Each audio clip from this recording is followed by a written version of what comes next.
Mtazamaji wa Faida Online TV. Hapa ni kwenye mlima maarufu kabisa wa Mandava. Mlima huu unatokea Nalendele unashukia kwenda Moma.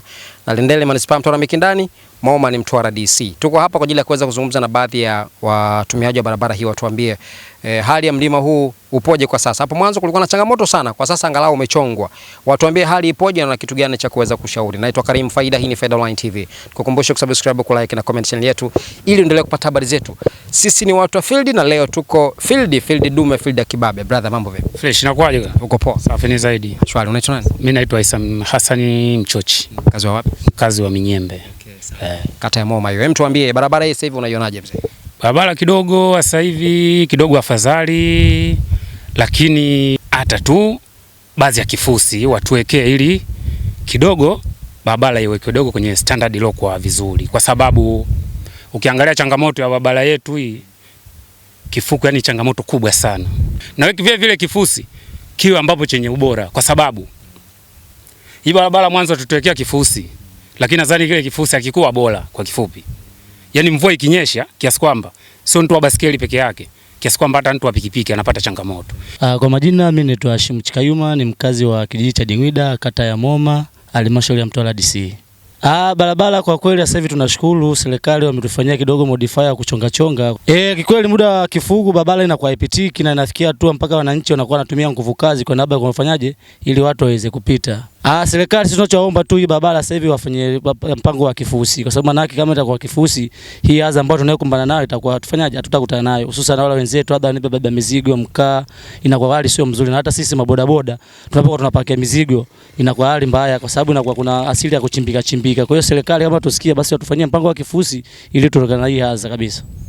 Kwa jina naitwa Hassan Manzi, ni mkazi wa Mayaya. Yani chacho kabisa kupitia hii barabara. Bwana, hapa Mandava hapa maarufu kabisa, moja kati ya milima ambayo inasumbua kutokea Nalendele kwenda Moma. Wewe kama mfanyabiashara wa mkaa, kwa sasa hivi hali ipoje kulinganisha na hapo mwanzo? Kwa sasa hivi kidogo hali inafueni kwa sababu ni kiangazi. Hii barabara wakati wa masika inatusumbua sana yani. Mlima huu ukiwa haujachongwa, nyinyi kama madereva ambao mnatumia barabara hii mnapata tabu kiasi gani, hasa wauzaji wa mkaa? Yani tunapata tabu yani kiasi kikubwa sana, kwa sababu yani kama hujachongwa, yani hususan kwamba kupita tu hata hapa kwamba unapita na viroba vitano kama unavyoona namna hii, inakuwa ni shughuli yake ngumu sana. Yani tunaumia sana yani kama hujachongwa, yani tunapata shida sana yani. Kwa hiyo kwa kiasi hiki tuna uwezo wa kupongeza kwa kuchongwa huko. Yani kwa kiasi hiki kidogo, yani kidogo sio sana, kidogo tunaweza kupongeza. Yani kupongeza zaidi hii barabara kama ikiweka kifusi ndio itakuwa bora zaidi, kwa sababu hata kwamba ikifika masika itakuwa katika ile ukatiki itakuwa tunapita kiurahisi zaidi. Masika inakuwa ipitiki. Masika ipitiki kabisa yani. Okay. Kwa majina naitwa Mustafa Asumani Rashidi, ni mkazi wa Moma, pia ni katibu mkuu wa chama cha Dingwida AMCOS. Kutokana na barabara yetu hii hapa ya Moma, tunaomba kama serikali ituongezee utaratibu zaidi wa kutengeneza barabara mzuri, maana kuna muda wa msimu wa korosho unafikia sasa hivi. Tunaomba tuwekewe kifusi ili iwe rahisi kwa gari ukienda kuomba iwe tunasafirishwa kwa urahisi zaidi. Kwa sasa tunashukuru Mwenyezi Mungu, baada ya urekebisho wa barabara yetu tunapitika kwa urahisi, gari zinapita, pikipiki zinapita, baisikeli nao sio kama changamoto ya zamani.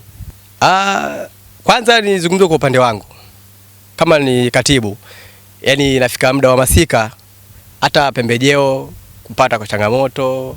Kuna baadhi ya mazao ambayo yanasafirishwa kwa kipindi cha msimu, ni tunakosa hata zile huduma zile gari kutuletea kuja kufuata mzigo wetu. Naam, mtazamaji wa Faida Online TV, tuko na mzee wetu hapa pia, tupige naye story. Sogea kidogo mzee wangu hapa. Mzee, umekuwa ndo ukisukuma hii ngoma ya usio. Unaitwa mzee nani? Mimi naitwa Yusuf Lemu Boy. Mkazi wa kata ya Moma, kijiji cha Moma. Unasema kwamba hali ya barabara ni nzuri, lakini sio kama vile chanzo cha tangu nyuma. Sasa hivi angalau kidogo sasa hivi tunaiona, lakini kuna ugumu ambao tunayopata. Pia muda wa mvua utelezi unakuwa mkubwa, magari hapa yanashindwa kupishana vizuri muda wa mvua. Unaona? Na yani imekuwa ni barabara ya kiangazi kama hivi. Unaona? Pia sasa ukiteremka zaidi bondeni kule ndio silipu imekuwa kubwa. Mchanga mwingi zaidi. Pana mchanga kwetu kunaita silipu, sije ukashangaa. Unaona? Kwa vile sasa mimi ninachoomba viongozi wetu wawe makini, waje watusaidie zaidi. Pia hata hii barabara yenyewe wazidi kuipanua. Mtazamaji wa Faida Online TV, ni ndugu zetu ambao tumezungumza nao leo kutokea hapa kwenye mlima wa Mandava ambao unatokea Nalindele kuelekea Moma, wakielezea changamoto za barabara hii, lakini wamepongeza kwa hatua hii ambayo serikali imechonga barabara hii ukilinganisha na hapo mwanzo. Lakini wanasema ikifika muda wa masika, inakuwa ni changamoto, hata barabara inajikata na biashara zinakuwa ni tabu kutoka Moma ama kata ya Moma, hata wale ambao wanatoka Mayaya kwenda kuuza biashara zao Mtwara mjini. Tumepata nafasi ya kuzungumza na meneja wa TARURA wilaya ya Mtwara, Engineer Khatibu Nunu, ambaye amesema jambo hilo analitambua na tayari walishaanza kuchonga kwenye huo mlima, lakini bajeti ijayo basi wataweka kwenye mpango wa kuweka kifusi barabara hiyo. Na mtazamaji wa Faida Online TV, mpaka kufikia hapo nimefikia tamati. Naitwa Karim Faida, hii ni Faida Online TV. Kukumbusha kusubscribe, kulike, kucomment na kushare channel yetu ili endelee kupata habari zetu. Sisi ni watu wa field. Asante na kwaheri.